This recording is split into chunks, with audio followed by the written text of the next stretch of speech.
Hello, it is number 6 time.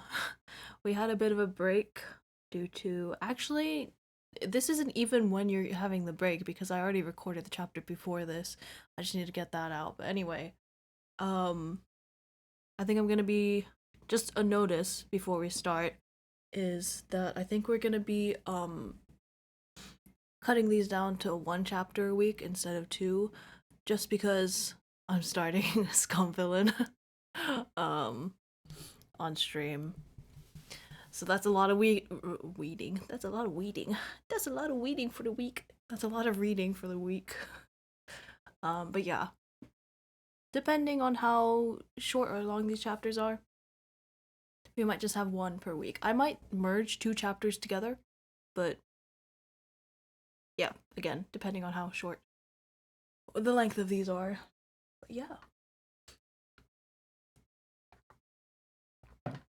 Anyway, without other I haven't read for a hot minute, so let's get through this together. We are on chapter 2 of volume 3. That's part A. Chapter 2, Tranquil Scenes. I am the one without hope, the world without echoes, he who lost everything and he who has everything. Last Hasser? What does that mean? In you creaks my last longing, in my barren land you are the final rose. Neruda, 20 love poems and a song of despair. In number 6, those under 40 years of age consisted the majority of the age demographic. It was a young city. Because of this, the old elderly person she passed on the street stood out all the more sorely. I'd do anything to avoid growing old. She was sick of seeing obese, white-haired women, knobbly, wrinkly old men, and the like. The woman worked as a nurse in the municipal central hospital, which was directly managed by the Health and Hygiene Bureau. She was currently in charge of the elderly wing. Despite the fact that she loathed them, she had to deal with the elderly every day. Oh my god. Hold on, I need to do like some fucking warm-ups because my tongue's getting tied every single sentence. 1 second, I'll be right back. Yo, tongue twisters are so hard right now. I don't know if it's just my brain or what, but that's crazy. Okay, where were we? She had to deal with the elderly every day. Why do they bother even staying alive? I hate this woman already. The woman swept a hand through her long chestnut brown hair, which she prided herself upon. Ugh. She couldn't bear the thought of this hair turning white and having wrinkles and spots appear on her face. I'd rather die before I end up looking like that. She was serious. Number 6 had top-notch terminal care. She said that no other city, some said that no other city could compare. Once the elderly reached a certain age and received a notification from the city, they were entitled to live in a place called the Twilight Cottage, regardless of their social class, sex, or personal history. Doesn't sound very suspicious at all. The Twilight Cottage was an ideal facility that the city had built so that the elderly could spend the rest of their lives in abundance and comfort.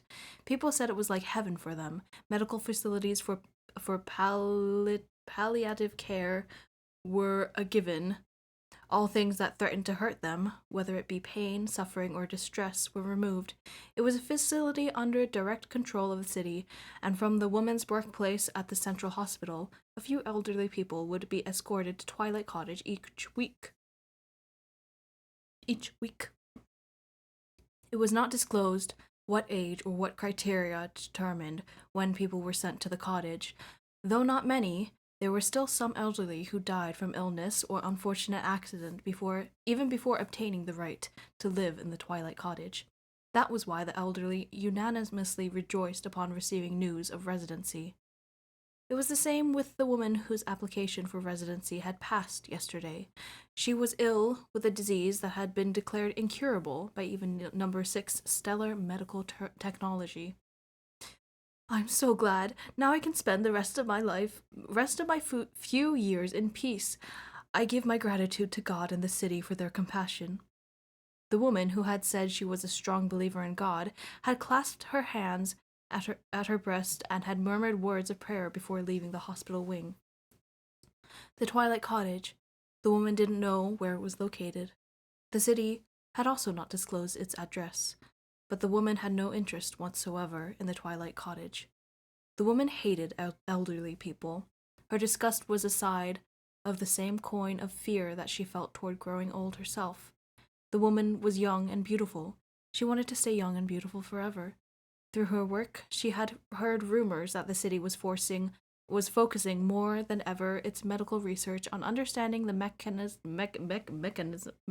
mechanisms. I know that word. Mechanisms of life. She had also heard that amongst that, the city was investing considerable funds in molecular research having to do with aging. If a drug to suppress aging were to be developed, if she could stay like this and never grow old, how splendid would it be? She wanted them to succeed as soon as possible. She was almost at the station. Her parents were waiting at home in a little house in a town 2 stations away. A man and a woman just entering their senior years. They were both happy. What? They were both harpy, neurotic, and pretentious. That's not that, okay. They still complained that their daughter had not been ranked highest by the city in any field. She didn't want to grow old like that.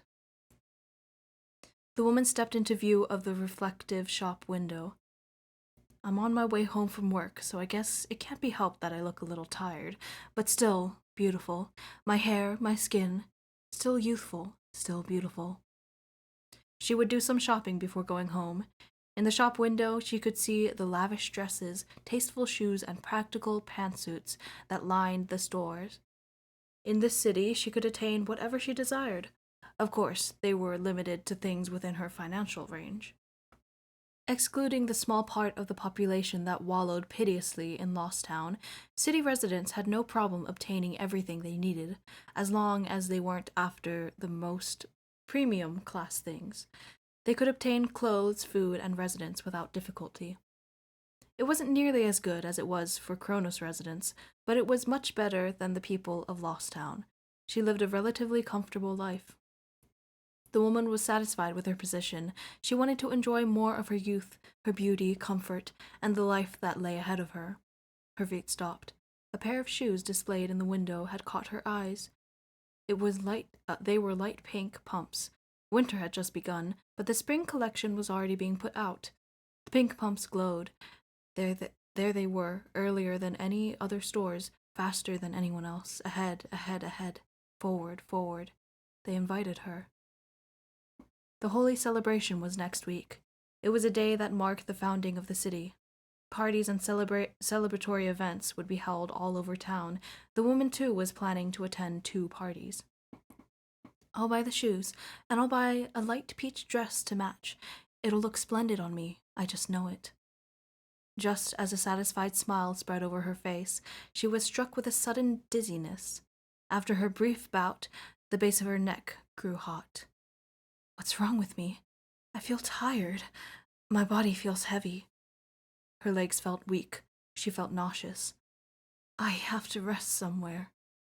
She entered an alleyway between 2 shops. There was supposed to be a clinic run by the central hospital through this alley. I have to get there. Her neck was burning. She felt like there was something wriggling underneath her skin. She felt the unfamiliar and disturbing sensation of her body being wrung dry. What? She staggered and collapsed. Her purse flew open and its contents scattered. The woman extended her hand to pick up her things and screamed when she realized what she saw. Spots. Black spots, like senile plague, and several of them were appearing. Her skin rapidly lost moisture and began to crack. This can't be happening. What's happening? The woman snatched her mirror and peered into it. She shrieked again, but her voice was hoarse, and what came out was barely a whisper. My face. Her face, which had been so beautiful moments before, was changing rapidly before her eyes. Wrinkles creased her skin, spots marred it, and her hair began falling out. Something wriggled at the base of her neck. There was something living inside her body.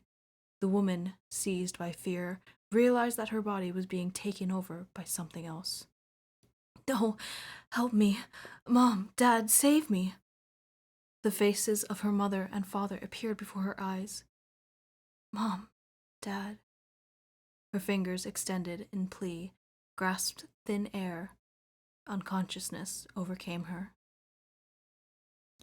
Reader's note, the irony is not lost on me. I really do understand Nezumi now. I really, really do. And listen, I know it's the system and it's not our fault. It's the system, it's not the individual. No. But sometimes I have feelings, okay? I know they're irrational. I know they don't make sense. Okay, they do make sense, but anyway. We get it. Alright. Karan sat on the bench and heaved a sigh. One of many she had heaved today. She knew sighing was useless. She could cry out, she could throw herself on the ground, but reality would not budge. It would not change. Then, at least, she would remain defiant. She would square her shoulders, hold her head high, and be unashamed. That was what she thought, but shortly afterwards a sigh would escape her lips. I can't do anything. I'm powerless. Karan tried opening both hands palm up in her lap. The gentle rays of the winter sun shone down on her white palms. She felt another sigh about to come. Karan had closed her small bakery in the corner of Lost Town today and spent half the day walking around. She had embarked to visit Safu in her and her grandmother's house in the luxury neighborhood of Kronos. If residents were acknowledged by the city as being of highest rank in one of the various fields, they were permitted to live in Kronos, regardless of sex, upbringing, or family structure. The city provided housing as well as an ideal environment suited for the growth and development of each skill. When her son Shion had been ranked top level for intelligence in his 2-year-old's examinations, Karan had also been given a residence in Kronos, comfortable living arrangements, and a lifetime of insurance. As an elite, thanks to her son, who would probably eventually work his way up to the upper Achillians?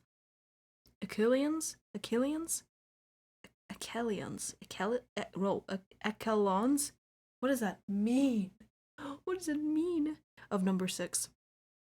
Karan was in a position that many envied and desired. It was a life of comfort, free of the need to worry of tomorrow's sorrows, free whatsoever of hunger or violence. A life where indoor environment, security, hygiene, and physical conditions were all monitored. Ew. Karan slowly clenched her hand. Her fingers, which were smooth and soft when she had lived in Kronos, had become rough and worn from her work in Lost Town, and her skin sometimes cracked and bled. But until I lost Shion, I was happier than when I was at Kronos. Much happier. Karan had never adjusted well to life, where every minute minute aspect was managed and checked upon, and had begun to feel a sort of terror that her nerves were unraveling. That was why, when Shion had committed a taboo and engaged in an unbelievable act of sheltering an escaped convict, she had felt more than surprise, more than despair, a sense of release, even. She even found herself enjoying it.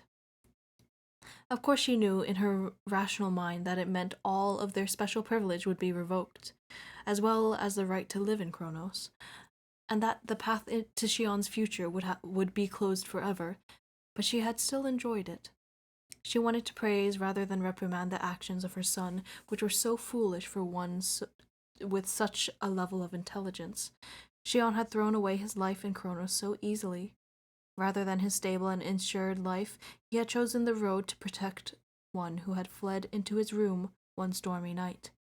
It was a blunder, if anything, but he had not been wrong in committing it. It meant that Shion had also not seen much meaning in life at Kronos. To him, it was something he could throw away easily. He had only discarded what was meaningless to him, and that was not wrong at all. Mom, I'm sorry. On their first night moving to Lost Town, 12-year-old Shion had hung his head as he apologized to his mother. Sorry for what? Because, Mom, you have to go out and work now. Shion's crime had been assisting in hiding and aiding the escaped. What? The escape. The escape. Hold on.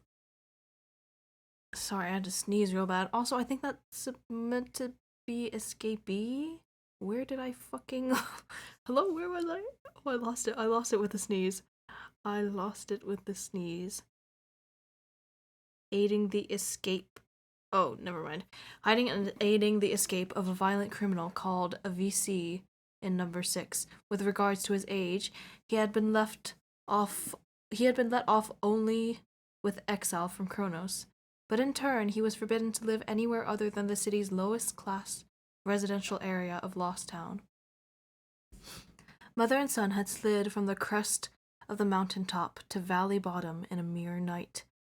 First things first, they had to think of a means of living for the future. I'm sorry. His drawn chin, which still carried a semblance of boyishness, trembled. Cotton wrapped her arms around her son's shoulders in a firm embrace. What a stupid thing to say, she said softly. You shouldn't be apologizing for something like that. But, Shion, are you mommy or am I? I think you've got your roles mixed up, she scolded in mock sternness. I'm a lot tougher than you think. I bet you didn't know that, did you? No. Then that's something you can look forward to. You'll see how tough your mommy can be real soon. It'll blow you away. In her arms, Shion gave a quiet laugh. How many years had it been since she last embraced her son like this? That day, in the dark, damp room that had once been storage for building materials, what Karan had felt was neither despair nor woe. It was the joy of her child's warmth in her arm, and the sense of fulfillment only motherhood could bring.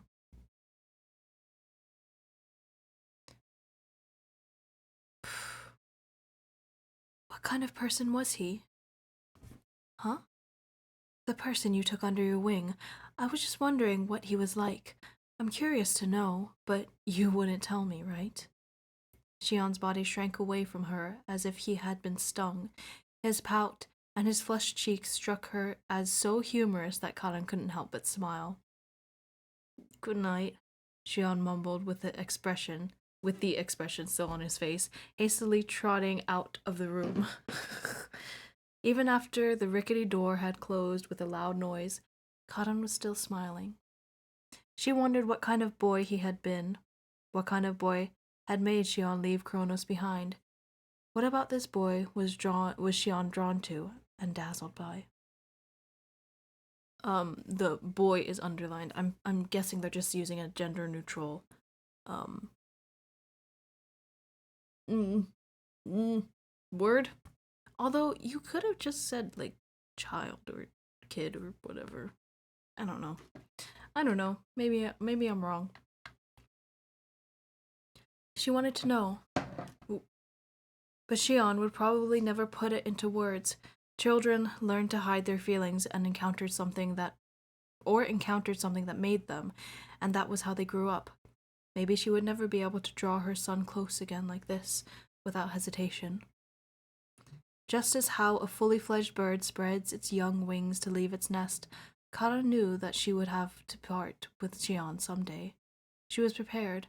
If she could see her son off as he took flight, she figured it would be a joyous thing as a mother. So starting tomorrow, she would pour herself into work. True to her vow, for 4 years at Lost Town, Karan worked tirelessly. She started with baking bread and selling it out on the street. Eventually, she outfitted a corner of their abode into a bakery and increased the variety of her goods. Her affordable and tasty breads and cakes enjoyed popularity in Lost Town, where there were few such luxuries. The business grew and supported their household of 2. Small children showed up to buy muffins, out of breath with coins clasped tightly in their little fists. An elderly laborer came to buy a cake to give as a gift to his grandchildren. There were customers that came first thing in the morning to buy fresh loaves of bread. Karan was satisfied with her life in Lost Town. It was not bravado, nor was she trying to fool herself. She hadn't a thread of attachment left for Kronos. She was working and reaping its rewards.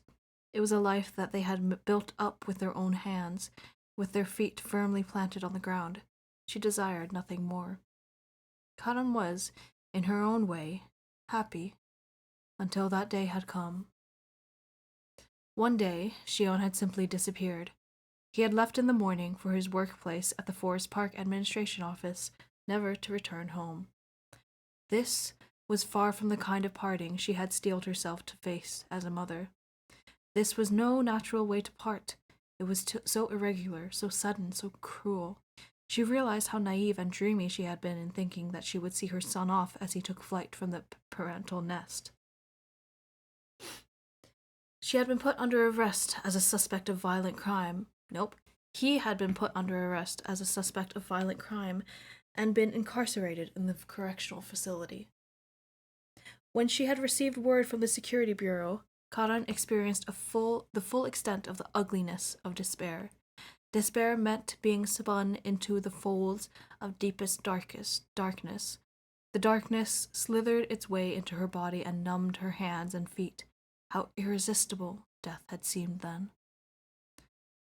But there was someone who had given her hope to live. Nezumi.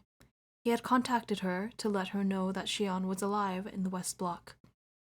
He had delivered Shion's short letter to her. How beautiful was the small light that had glittered in the mist of her dark despair. And then there's a note. Mom, I'm sorry, alive and well. The hastily scribble of just a few words had become a streak of light that tore through the darkness and became the voice that whispered life into her ear. Karan opened her store and continued to bake bread.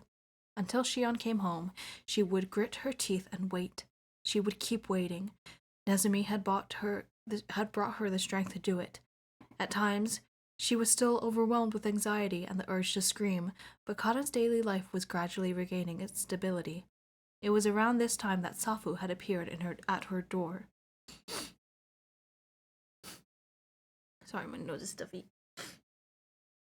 Safu, like Shion, had also been acknowledged as highest ranking in intelligence.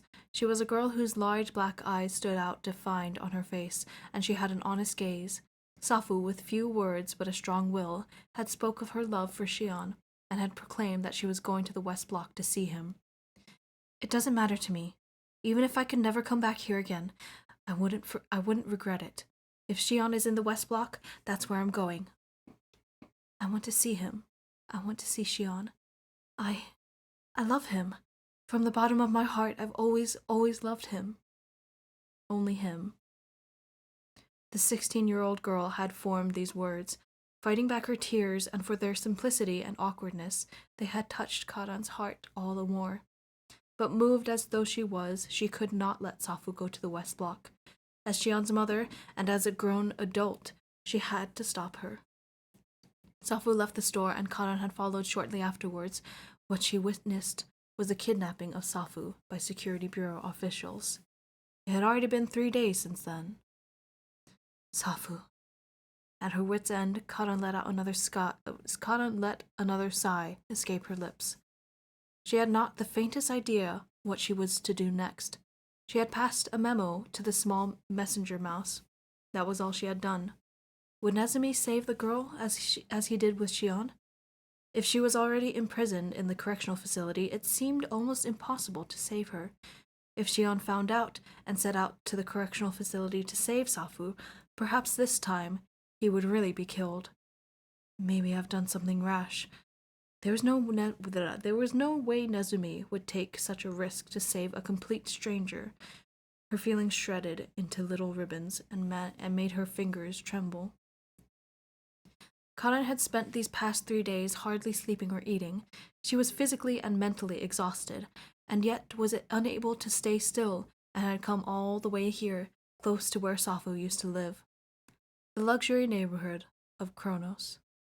abundant greenery, and a tranquil environment, a fully functioning security system, various facilities for medical care and entertainment and shopping were provided in full, and residents could use them freely with only their ID card.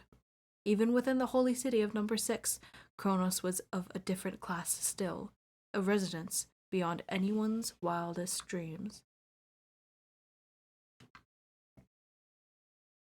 Although Kana had been a resident here only a few years ago, this time she was prevented from even entering the streets.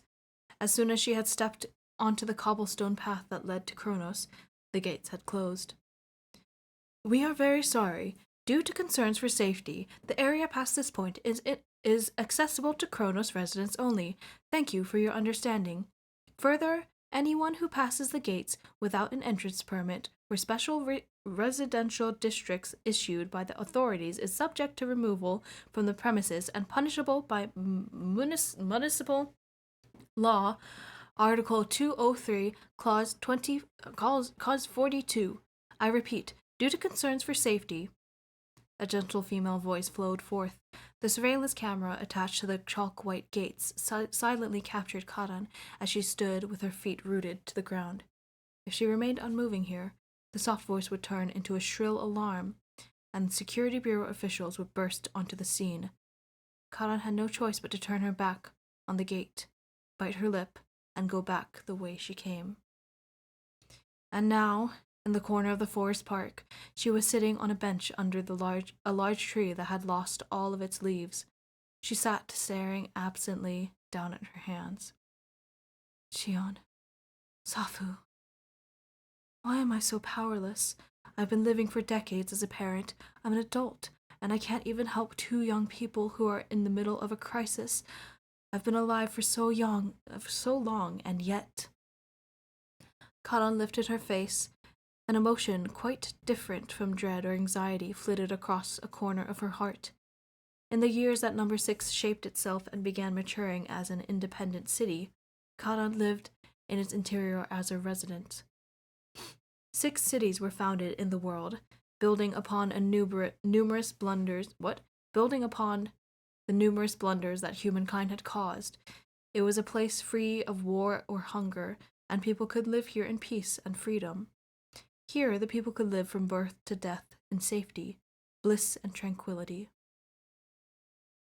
That should be the title chapter of this. Title, what? Wait, is that literally? Never mind, that's literally it. I think that's literally the title chapter. Anyway, we're in the middle of a paragraph. That was how it was supposed to be. She had never thought deeply about it. Everyone thought that as long as they stayed in No.6, they would be promised a fulfilling life. They had thought. They had been taught into thinking. She clenched her fingers and bit her lip harder. "This is a lie. Everything. It's all just an appearance." She whispered without putting it into words. Though it was on the verge of winter, she was starting to perspire. Perspire? That's like sweating, right? I know words. They were divided into countless classes by their ID chips, so that they weren't even free to travel inside the city. Her son had been taken forcibly into custody, and she was not permitted even to make a formal objection. She couldn't even confirm the safety of another resident who had been seized by the authorities. Where was freedom? Where was peace, safety, and a life of fulfillment? It was nowhere. If that's true, then what have we been doing all this time? Why have we created a city like this? What have we done? Where have we gone wrong? "Excuse me." Karan was jolted abruptly back to reality by a voice. "I'm sorry, did I interrupt you?" An elderly woman wearing a small light blue hat was smiling at her. It was a face she didn't know. Oh no, it's nothing," Karan said hurriedly. "I'm sorry, I was just a little lost in thought. Is there something? Would you mind if I sat down beside you?" "Not at all, please." The woman, still smiling, lowered herself onto the seat beside Karan. What splendid weather it is, don't you think? So nice. Yes, it is. The weather was the last thing on her mind. For the past few days she had felt nothing in the color of the sky, the sound of the wind, or the sight of the trees. You must have thought me a rather rude old crone for suddenly speaking to you like that, I suppose, the woman said mildly. No, no, of course not. I was just a little surprised. I was thinking about something, and I hadn't noticed that you were standing there. The madam pushed her round spectacles up her nose, and her face turned serious. You see, that's exactly why I decided to speak to you. I'm sorry? The woman was wearing a silver ring, her fingers extended to clasp around Karan's hand. Please, I don't want you to be offended. I know very well that I'm being meddlesome. She hesitated. But you had such a forlorn look on your face. I just couldn't go without doing something. Oh, Karan said softly, her hand still clasped in the woman's. And that was why you took the time to speak to me?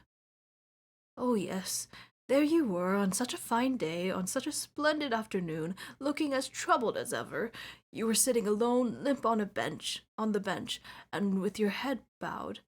There was no way I couldn't go without saying something. The elderly woman tightened her fingers around Karan's hands and wrapped them tenderly in her own hands.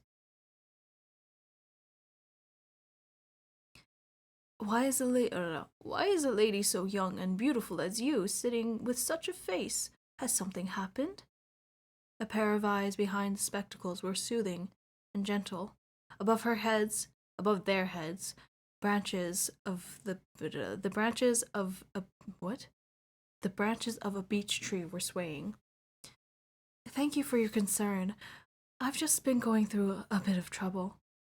Ah, yes, I understand, the woman said sympathetically. There was a time in my life, too, when I was burdened terribly with troubles. Her aged but dignified countenance clouded slightly. What? Her aged but dignified countenance clouded slightly.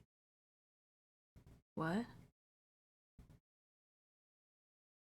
I don't know what that sentence means. Someone explain it to me.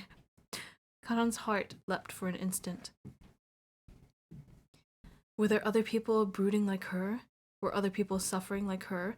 Had other people realized the city's contradictions as well? It was devastating, even though it happened decades ago. I lost my son to an illness.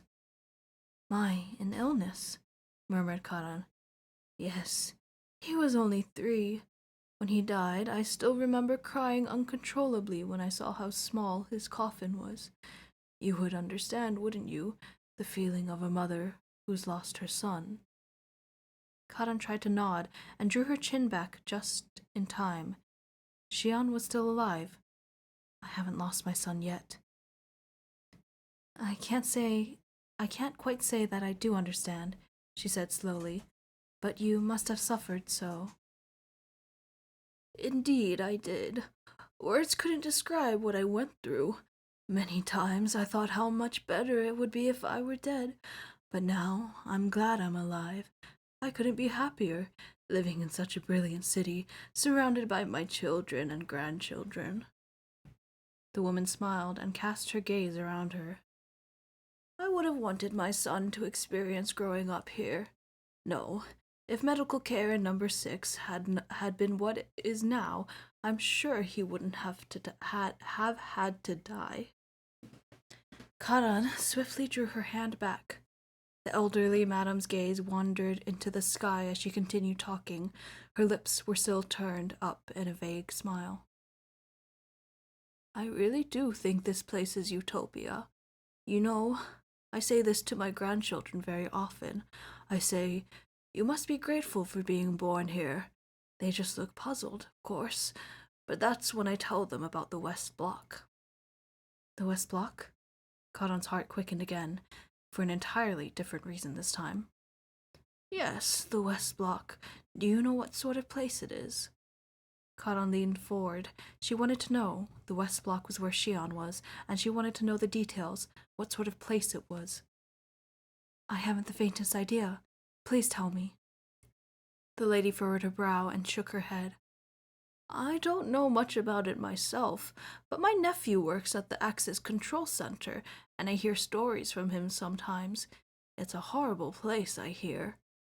Karan restrained her impatient heart and murmured an assent. She wanted to encourage the madam to continue her story. The hygiene there is absolutely atrocious, and I hear the children will have to drink contaminated water. Contaminated? Yes, isn't it just horrid? I feel such pity for them. My heart aches. Compared to that, the children in this city couldn't be happier. Wouldn't you agree? What?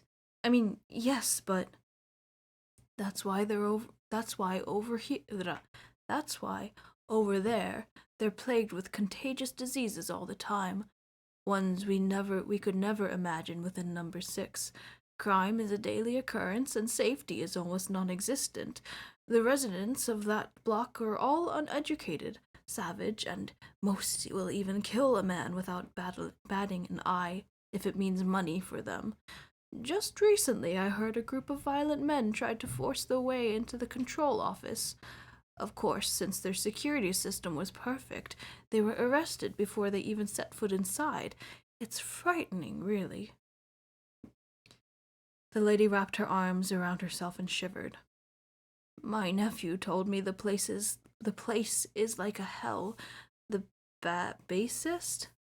Bassist? Bassist? I don't know what that means.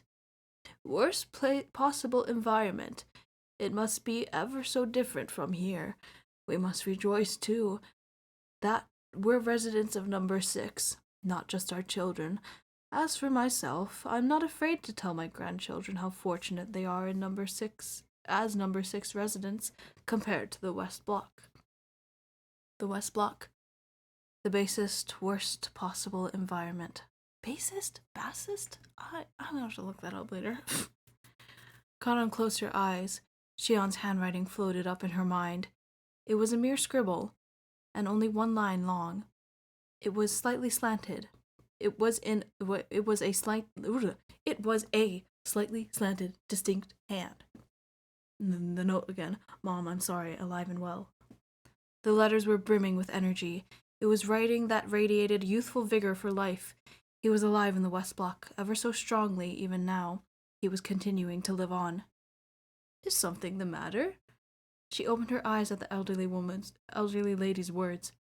Are you feeling ill? Should I contact the Health and Hygiene Bureau? Karan shook her head. Slowly. I don't think so. Pardon me? I don't think the West Block is the basest, nor the worst. Why? What? And I don't think... And then in italics in her head, not out loud. Phew. I don't think the city is a utopia either. Just as she was about to say those words, there was a sound, a flurry of beating wings, and a black object came flying at her from above. Don't do that. Hey, don't do that. That's the end of part A. I don't like that. Hey, I don't like that. Hey, maybe don't do that. Oh my god, okay, part B. Part B. Here we go. Oh boy.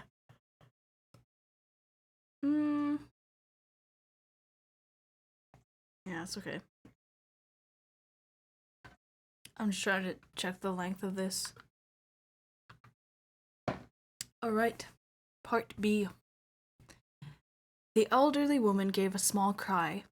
Heavens, a crow! A crow with glossy black wings had alighted on the ground at Karan's feet. How disturbing, the woman said uneasily. Were there ever any crows in the forest park? She furrowed her brow. This is a natural environment, after all. There are crows, though probably not many of them, Karan replied. The crow took flight again. She thought it would fly away, but instead it flapped its wings busily and alighted again onto a man's shoulder. Okay, listen. Reader's note. What the fuck? What the fuck? Why'd you end part A off like that? It made it think it was like a fucking one of the bugs. Ugh. I hate that. That was so mean. onto a man's shoulder. This is a domesticated crow. It's weird. It was Karan who gave a cry of surprise this time. She had not noticed at all that there was somebody standing this close by. During her conversation with the elderly woman, there had been other passerby. There had been other passerby.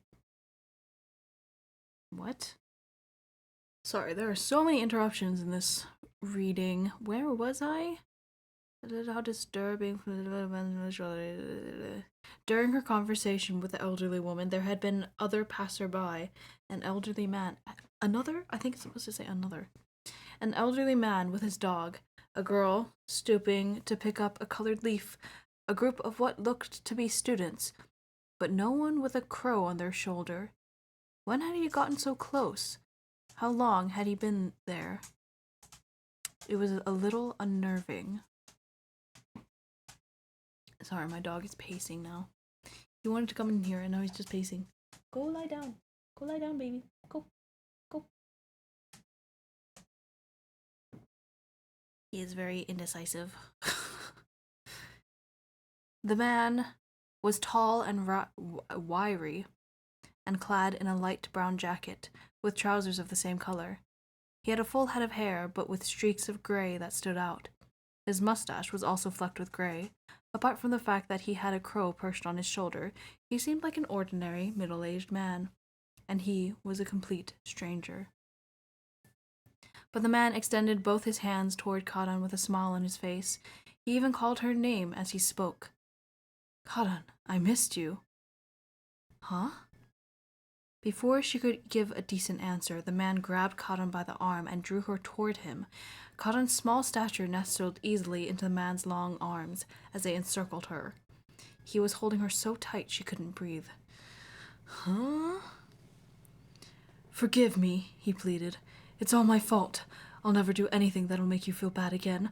I promise you'll be the only one I love for the rest of my life. Sorry, what? Karan stammered in alarm. What are you doing? I didn't realize how much I loved you until you were gone. Please, I'm begging you. Say you'll start over with me again, Karan. Why? He's gone mad. Her first thought was that he was out of his mind. But if someone was insane, they wouldn't be able to roam on city premises. Just as the thought crossed her mind, she noticed the man's heartbeat. They were so close to each other that she could feel his heart beating in her own chest. It was beating with a steady rhythm. The man was neither insane nor nervous with excitement. He was very much coolly and calmly rattling off these cliché lines. I don't believe this. I've had enough. Karan thrust her arms in front of her and pushed the man away. I've had enough of your sweet talking. I'm leaving you. I never want to see you again. Karan, I love you. I'm really seriously in love with you. The crow on the man's shoulder cawed shrilly, as if to mock them. The man cleared his throat awkwardly and bowed his head to the elderly lady who was staring at them with her mouth gaping open. I'm very sorry for having to show you such an ugly scene. Oh, you don't need to, the woman said falteringly.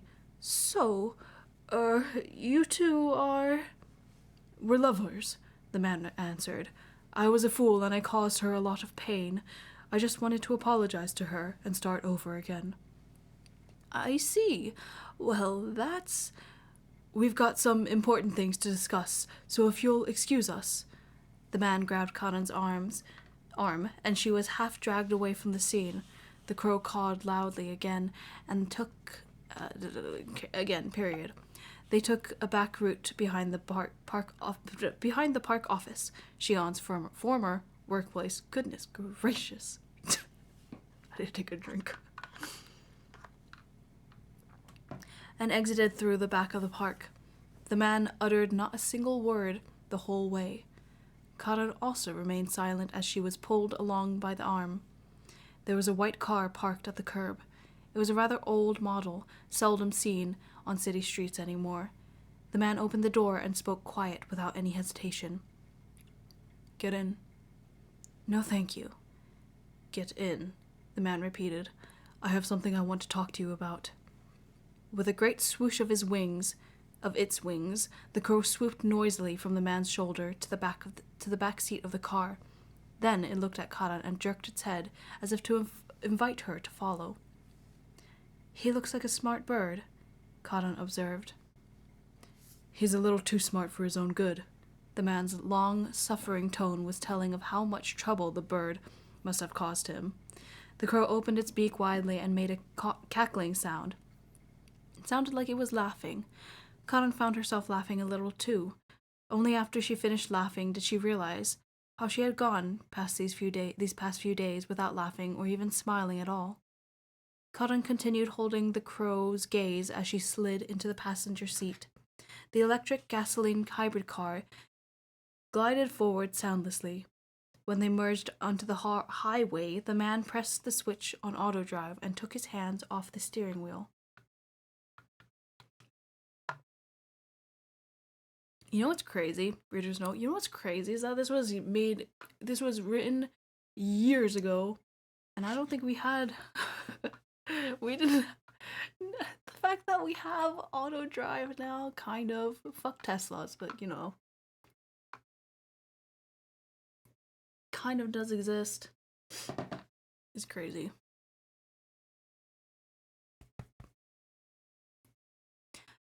Did you know?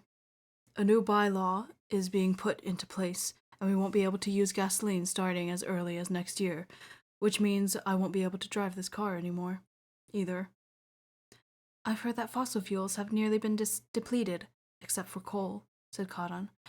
I guess we wouldn't have any other choice but to switch to another energy source. Who did you hear that from? Who? Well, it's been announced in the city's energy policy. Exactly. An announcement by the authorities. The mayor's speech on his administrative policy, word for word. The man twitched his mustache in a cynical smile. No one questions it. Everyone accepts what the city announces as it is, and agrees to it without a thought. God, everyone in this damn city is so obedient and naive, despite their superiors. Doubting their superiors is the last thing on their minds. They probably can't even imagine doing that, or want to. Having suspicions takes energy. It's easier just to sit back and say, yes, yes, I agree to everything. Karan threw a sidelong glance at the man's face. Then are you saying that you have suspicions? Instead of nodding obediently, are you saying you're stopping to question it? That was in her head. She resisted the urge to ask. You know, I gotta stop saying that's in their heads because it says literally this sentence later. She resisted the urge to ask him. It wasn't wise to say such reckless things to someone she barely knew. She had to be cautious, like a cowering herbivore. Cotton drew herself up and tried to change the direction of the conversation. May I ask a question? Fire away. Who are you, and how do you know my name? What made you go so far as to stage that half-baked act to pull me out here? Half-baked is a little harsh, no? Said the man wryly. I thought I pulled it off quite well. You played along nicely, too. That's Best Actress Award material. Why, thank you, Karan said pleasantly. The role of romantic heroine isn't one I get to play often at this age. Well, I don't see why not. You're young and beautiful enough, quite. You could play any heroine you wanted, Karan. Where did you learn my name? From my niece. Niece? She says she's a fan of yours, said the man. Or I should probably say, a fan of your muffins. A small round face floated up in Karan's mind. The girl who always came to visit the store with coins clenched in her fist. Madam, you won't close this bakery, would you? Oh, nope, that's the girl. Never mind. Madam, you won't close this bakery, would you? The girl who had shown sincere concern for Karan. She alone, with the words and gazes of encouragement from others, had supported her in her dark days after Shion had been taken into custody by the Security Bureau. Dude, you need to stop pacing because it's so loud. God. He doesn't know what he wants. He really doesn't.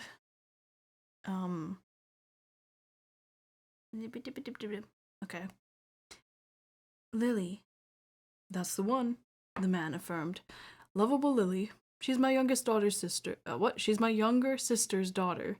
She says she likes your cheese muffins 100 times more than old uncle's here. Old uncle here. She told me last time I saw her. Oh dear. I was ticked off, so I was going to put in my own 2 cents about these muffins of yours, and took a bite out of one to taste. The man's mouth made a chewing motion. He poked the tip of his tongue out and licked his lips. They were good, weren't they? They were. I hate to admit it, but they were delicious. It can't be helped that Lily would like them more than some old uncle who only pops by once in a while. Well, said Karan, at least now I know that you're Lily's uncle and that you learned my name from that adorable niece of yours. Thanks for understanding. Did you think I was someone suspicious by any chance? I still do. What was that act back there? Did you want to pull me away from that respectable madam that badly? You bet. She was dangerous. Dangerous?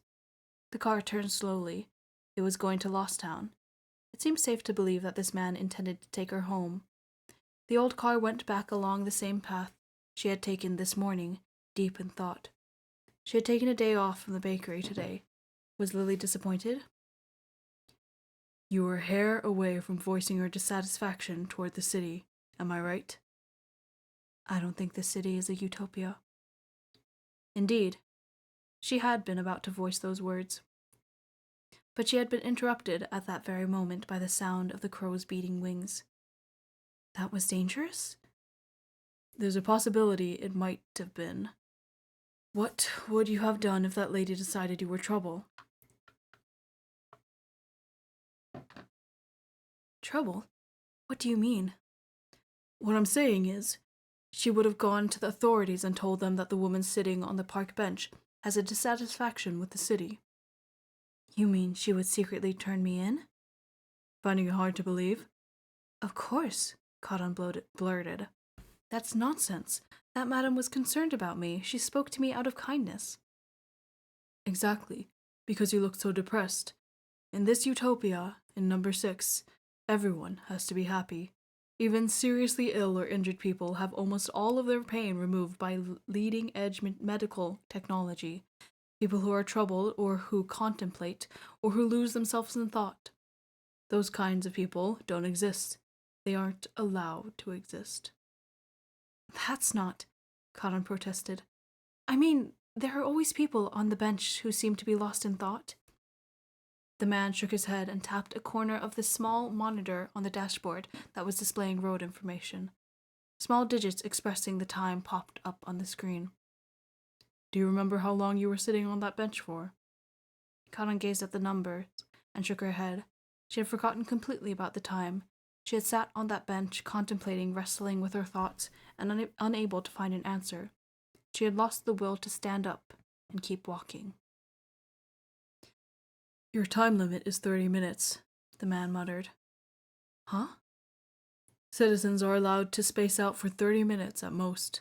If they're thinking deeply or lose themselves in thought for longer than that, the flags come up and someone will jump in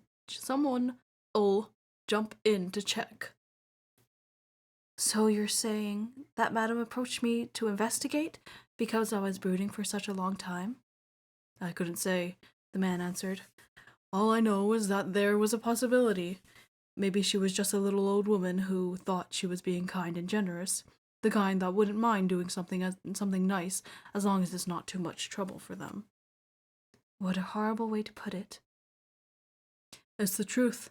The city is teeming with those kinds of self-proclaimed good Samaritans. There are so many of them, it gets pretty hard to distinguish the ones that are actually good. Still, if that madam was one of those, it wouldn't be a problem.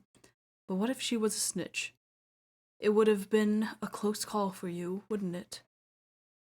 Karan didn't answer him. She didn't want to be suspicious of the elderly madam. She wanted to believe in that woman. She wanted to believe that that woman had been a kind soul who had spoken to her, a stranger, out of genuine concern. She had had such gentle eyes, smiling behind her spectacles. Karan drew a sharp breath. Those glasses. You finally noticed? They were a little big and clunky for a sophisticated madam like her, don't you think? Maybe they were built in with a microphone and recording device. Karan closed her eyes and let out a long breath. 30 minutes was her time limit. She was not allowed any more. To contemplate deeply, to wrestle with one's thoughts, to immerse oneself in the realm of one's mind, and from there to find one's own answer. It was all prohibited. The same question welled up inside her breast again. What have we been doing all this time? Why have we created a city like this? Where have we gone wrong? She swallowed her sigh. She felt exhausted and felt as if the mental will to retaliate and the strength to become angry had all withered within her. I've probably been tracked by the authorities all this time, she said quietly. They must have been keeping me under surveillance, and not only because I was lost in thought. I am the mother of a convicted murderer, after all. There'll be none of that, the man said sharply.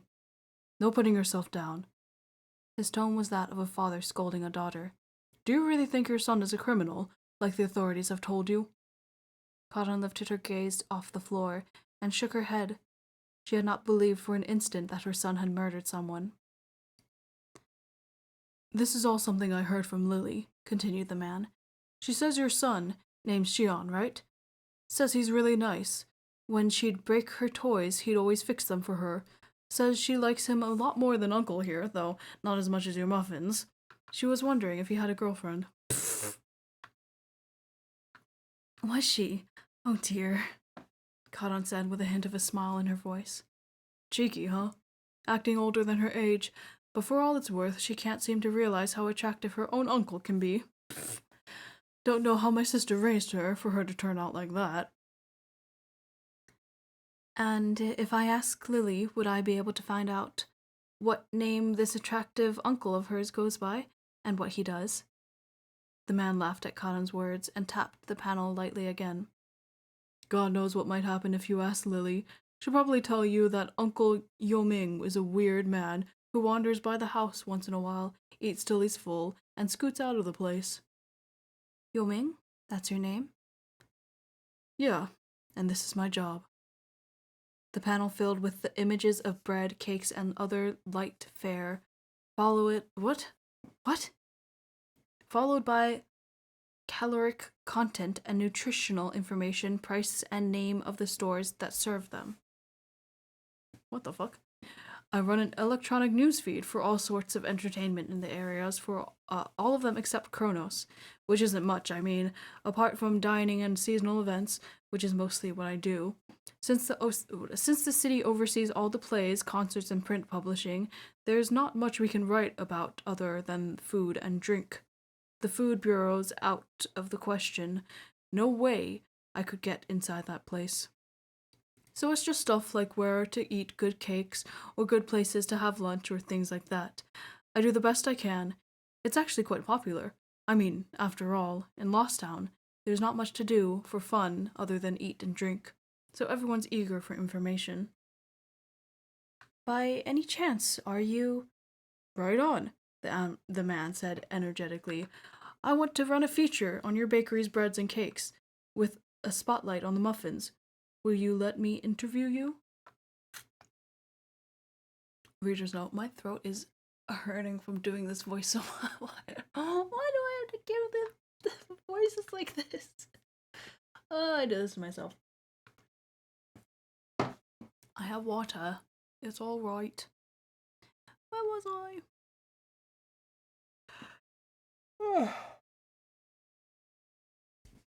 Are you sure you want to write about my shop? Karan said worriedly. Won't the authorities turn their eye on you too? I don't care if the authorities turn their eye on me, or want to trip me up, what have you. I can't let those delicious muffins go without any publicity. He paused. Though Lily probably won't be too happy if a crowd of customers came and cleaned out your muffins. Uncle, you never do anything right, she'd probably say. Never, smiled Cotton.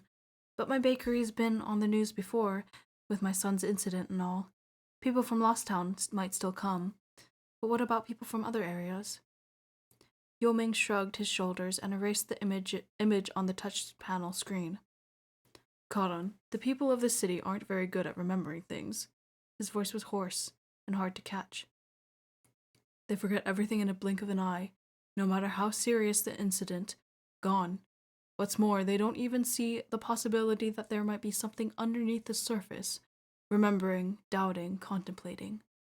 It's hard for them to do, but they don't even have to do it. The day still goes on, and peacefully, too. It's a terrifying place, this. Yo Ming's words sounded so much like an open criticism of the present condition that Cotton found herself straightening in her seat.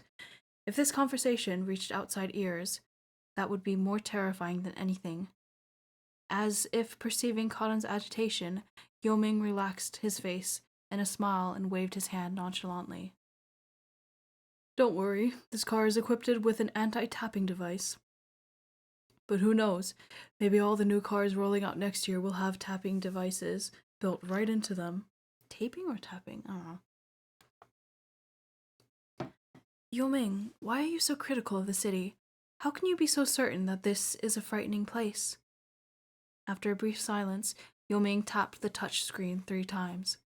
The image of a young, delicate-faced woman appeared. A baby was sleeping in her arms, bundled in a white blanket.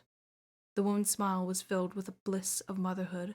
Her chestnut hair, cropped in a short bob, framed her alert and energetic face, and her gentle smile was memorable.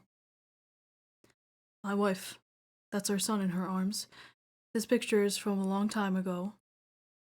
Did something happen to your... Same as with your son. She left the house one day and never came back. The only thing that's different from your case is that she disappeared along with our son, and that she was filed away as a missing person.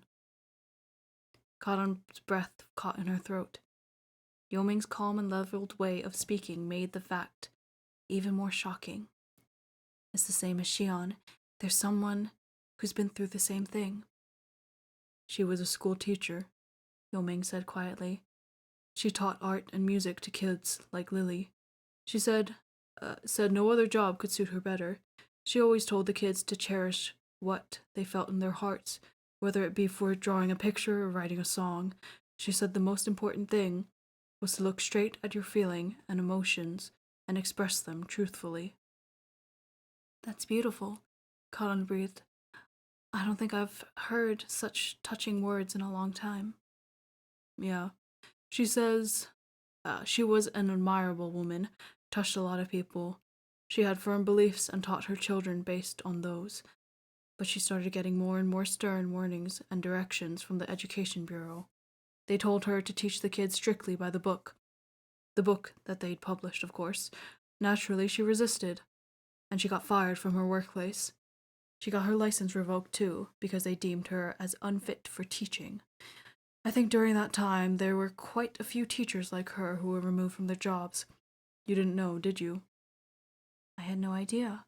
I can't even remember. No need to be ashamed. It's natural you shouldn't know, Yo Ming said grimly. It didn't make the news. The authorities were already starting to manipulate information by that time. There you had the seeds of There you had the seeds of a system that would eventually prevent anything inconvenient from being publicized as tangible information. The car was already entering Lost Town. This district was always the least maintained and the last to be updated in its facilities, and was an area of haphazard mishmash. Amidst its restless buzz, Cotton found herself sighing a breath of relief. She was planning to build a school for children She was planning to build a school for children with other exiled teachers. She was trying to teach in a place where the authorities would have less influence. She'd left for a meeting to discuss plans for the school that day, and she never came back. Yo Ming clenched his fist and pounded the steering wheel. The crow cried plaintively in the back seat. "I'll never forget," he said through clenched teeth. "No matter what happens, I'll never forget. I'll keep it alive in my memory. It was cloudy that morning, and it looked like it would rain any minute. I'd gone to the dentist because my toothache was getting unbearable. I was off work that day, so I should have been the one babysitting our son at home. But she took him with her so I wouldn't have to. She put him on a stroller with a blue hood, and she was wearing a beige jacket. There were small embroidered flowers on the chest. We promised that if my toothache settled down in the afternoon and it didn't rain, we'd go out to the forest park to take a walk. At the door, we kissed and said goodbye. I kissed my son on the cheek, too. He laughed and kicked his feet. He was wearing tiny little white socks. There were flowery patterns sewn onto them, too. They were purple violets. I still remember. I still haven't forgotten a single thing. I could never forget. Ming. The car stopped. I have arrived at your destination, announced the car navigator. They were in front of Karan's bakery. I'm sorry. I got a little worked up, Ming said. Rude of me, since we've only just met. No, Karan said softly. Thank you for bringing me home. She paused uncertainly. She questioned herself whether it would be all right to tell him about Safu. She was unable to decide whether she could completely trust the man in front of her. Ma'am! Someone rammed full speed into Karan's waist as she got out of the car. My Lily! Ma'am, why did you take the day off today? Are you sick? Yeoman called over from inside the car. Lily, she's fine. Madam here just had some errands to run. She'll bake muffins for you tomorrow, I'm sure. Lily blinked, and her mouth gaped open. Hey, is that you, Uncle Yeoming? Did you come to eat dinner again? Why do you always come when we're having chicken and mushrooms? See, this is what I get. Horrible, isn't it? Yeoming smiled wryly and leaned forward to peer into Karan's face. If you can open your bakery again tomorrow, and keep on at it. You've got a job to do, Karan. Of course. Never despair. You can't give up, no matter what. It's only when you despair and decide that there's nothing you can do that you really lose. It might seem easier to just give up. Karan placed a hand on top of Lily's head and shook her head firmly. No, I won't give up. I have my responsibilities. Someone is saying responsibilities, ? I don't know who it is. Could either be Lily or him. Okay, I don't know. Responsibilities or responsibilities? Yes, I'm a grown adult, and I've been living alongside this city for a long time. I've done my best to live respectfully, but if the result of that is what this city has become, then we've made a huge mistake somewhere along the way. I'm not sure where we've made it, but I know I've got to take responsibility for it. We can't let children like Lily suffer because of a crime that's not their own, right? Shh! Yeoming lifted a warning finger. A young woman on a bicycle sped past the car. I understand how you feel, but don't say those kinds of things out loud here. You don't know who might be listening. Lily giggled and pulled at Karan's skirt. Uncle Yo's always being cautious. He's a scaredy cat, even though he's a grown-up. When you grow up, Lily, you'll start to understand what the real scary things are. I actually don't know if that... Readers know, I actually don't know who is saying that. Anyway. Well, I think Mommy is the scariest when she's angry, Lily said matter-of-factly. She's really scary, you know. Daddy says he's scared of Mommy the most, too. Ah, that's right, of course, Yeoming replied gravely. I agree, your mommy can be very scary. Karan burst out laughing. Lily's mother would often scold her children in a booming voice that was hard to imagine coming from her slender frame. Lily, Yeoming, and Mr. Crow too. If you have time to spare, how would you like to stop by for a bit? I wouldn't be able to serve you muffins, but I could whip up some pancakes. Really? Yay! Lily clasped Cotton's hand tightly. Her hands were soft. Cotton's heart swelled with an outpouring of love. I can't let this little girl go through what Shion and Safu did, and I must save those two somehow. Yes, we have a responsibility to fulfill. Her eyes met with Yoming's. They stared back at her, the color of crow's feathers. Cotton nodded and unlocked the door. Lily, come in. You too, Yoming. I still have things to speak to you about. Oh no. Oh, come on. Oh, come on. Are you serious? Just then, a small black spot flitted across her vision. She heard the buzz of wings. What's wrong? Yoming followed Cotton's gaze and glanced around as he got out of the car. There was an insect.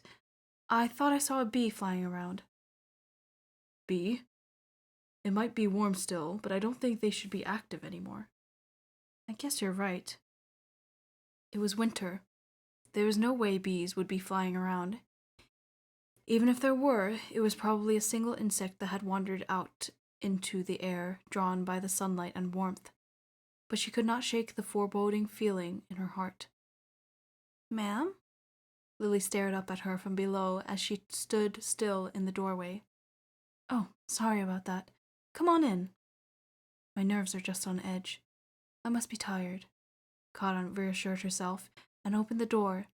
She stepped inside and shook her head violently, as if brushing away the buzzing sound that had lodged itself in her ears.